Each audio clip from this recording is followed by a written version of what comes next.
There's over $1 trillion of waste in supply chains today. The net zero carbon emission is something that corporates are taking very seriously. To meet these objectives, they're going to have to take into consideration CO2 emissions. Hi, welcome back to Net Zero Carbon.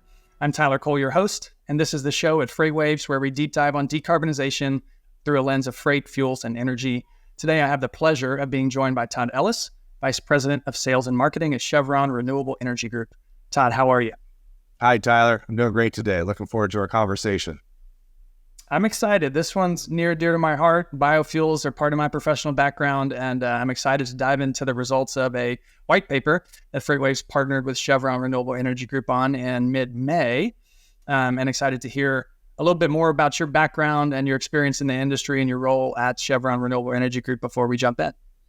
Sure. Well, I've had a really unique opportunity to be within this industry for the last 20 years. So really started at the forefront in a startup company that then was acquired by Renewable Energy Group. And now as a part of Chevron, we're very excited about the future of our business and the products that we're bringing to market each and every day. As you should be. They're great products. Excited to dig into the survey results here. Well, let's talk about them. So we conducted a survey in May. We reached out to a contingent of brokers, shippers, and carriers. And what was interesting was that 40% indicated that they currently have established carbon reduction goals. But there's another 22% that are actively working on setting those targets. So how can Chevron Renewable Energy Group help that group achieve those targets? Well, again, Tyler, thanks for having us and really excited to see the results from the survey. So a couple things. The use of bio-based fuels like biodiesel and renewable diesel is one of the easiest ways to make an immediate impact to a fleet's carbon emissions. These fuels can generally be integrated without any changes or investment in new equipment or storage infrastructure. So we here at Chevron Renewable Energy Group support all carbon reduction solutions, but we also recognize that some are quite a long way from being a viable industry-wide solution, whether that's due to technological, cost, infrastructure, barriers, or a combination of these. In fact, Bloomberg New Energy Finance estimates that only 19% of heavy-duty trucks will be electrified by 2040. So the internal combustion engine will be around for quite some time. And you contrast that with bio-based fuels, which are available today and can be used in existing engine technology without any additional investment. We really do feel strongly about the future. And lastly, beyond the ease of the transition benefits, Chevron Renewable Energy Group can also track and quantify our customers' carbon reductions impacts through our monthly GHG emission reports. Those are all pieces that are really crucial to solving this problem, and I'm glad you mentioned those. Let's dig into this other point in the survey, though. So 48% of brokers, shippers, and carriers that responded don't have plans to set carbon reduction goals. How would you advise that group about their fuel choices? This is a great question, and I'm glad that we brought this up and it was in the survey, because my advice would be to strongly consider taking some simple steps to demonstrate your readiness to set carbon reduction initiatives. Being able to do so will start to become increasingly more important in order to remain competitive and responsive in this ever-changing market. For instance, Fortune reports that 58% of Fortune 500 companies have goals to reach net zero by 2050. And that's a pretty drastic increase from only a year prior. And among those 58%, roughly half of them already have plans in place to reduce Scope 3 emissions in their supply chain. Really interesting statistic, but in practicality, what does that mean for those shippers? Well, what that means is that they're increasingly favor carriers who have demonstrated carbon reduction efforts to ship their products.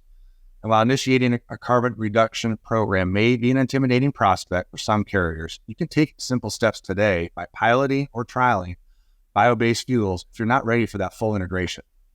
So with the help of our team here at Chevron Renewable Energy Group, we can quantify that carbon reduction so your company can use that in RFPs or bid responses to set yourself apart. It's really a simple step that's not only good for the planet, but it's going to be really good for your business. That's that triple bottom line we're all shooting for. Love that. Here's another one. So among those surveyed in this white paper, some of the top reasons that they cited as barriers to adoption for biodiesel and renewable diesel included things like price, performance of the fuels, and how effective are they really at reducing carbon emissions. How would you address some of those concerns? Yeah, I'm really glad we did address this in the survey because really, simply put, those are all just misconceptions about bio-based fuels. And so let me go ahead and address each one by one. So first, in terms of price, B20 biodiesel blends and renewable diesel have both been relatively consistent with the price of biodiesel, with the price of petroleum diesel over the last 5 years. Plus, their use requires no additional equipment investment. Secondly, in terms of performance, biodiesel outperforms petroleum diesel in both lubricity and cetane content. What does this mean? This results in improved engine combustion, reduced DPF clogging, and reduced regenerations. And then when you look at renewable diesel, it's considered a direct replacement to petroleum diesel, and users should expect it to perform identically. And then lastly, in terms of carbon reduction effectiveness, the effectiveness of biodiesel to reduce carbon often surprises many people. In fact, it's among the most effective solutions and certainly the easiest to implement. Those are great. I'm glad you tackled them one at a time. And I hear a lot of those in the industry anecdotally. Do you have any data or background or statistics to be able to dive deeper into some of those? Absolutely. So let me just share a few stats for the listeners that I think are actually going to surprise them. First, compared to petroleum diesel, biodiesel and renewable diesel may reduce carbon emissions by up to 100% for fossil carbon. And according to the California Air Resources Board, biodiesel reduces total hydrocarbons by 70%, while renewable diesel does so by 40%.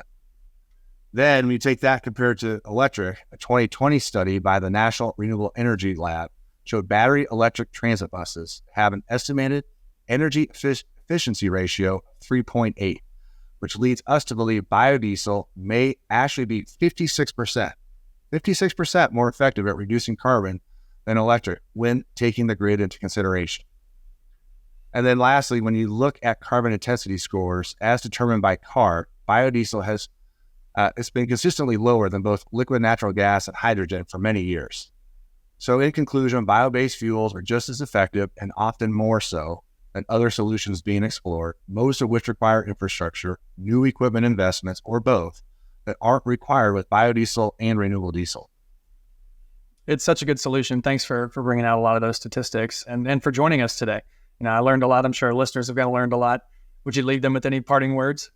Sure. Well, first of all, Tyler, thank you. And thanks to FreightWaves for partnering with us on this survey. We're really happy with both what we revealed and actually here to share the story and a few more stats. And so, first of all, I want to encourage everyone who's interested to check out the full survey results, which are available from FreightWaves in the form of a white paper right here on FreightWaves.com. Beyond that, I just want to close by reiterating that carbon reduction is something that carriers and brokers across all modes will have to begin demonstrating in order to remain competitive.